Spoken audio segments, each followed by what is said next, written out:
आज आपण आपल्या अमेंडमेंटच्या सिरीजमध्ये बघणार आहोत 19th अमेंडमेंट 1966 यानुसार हायकोर्टला काही एक्स्ट्रा पॉवर देण्यात आल्या याबद्दल जाणून घेऊया।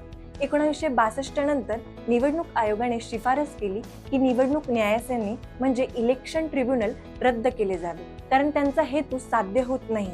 म्हणून निवडणुकीचे वाद प्रश्न मिटवण्यासाठी असे स्वतंत्र इलेक्शन ट्रिब्युनल स्थापन करण्यापेक्षा याबद्दलची पिटिशन डायरेक्टली हायकोर्टातच दाखल केली जाईल तर जास्त बरं होईल। या शिफारशीनुसार सरकारने पाऊल उचलले आणि 19th अमेंडमेंट करण्यात आली।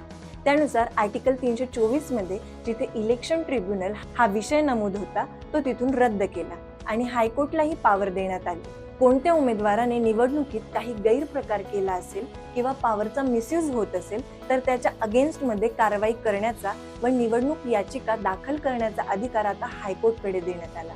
त्यानुसार हायकोर्ट यावर निर्णय देईल आणि प्रसंगी निवडणूकही रद्द ठरवेल। हायकोर्टच्या या पॉवरचा फटका इंदिरा गांधी यांना बसला।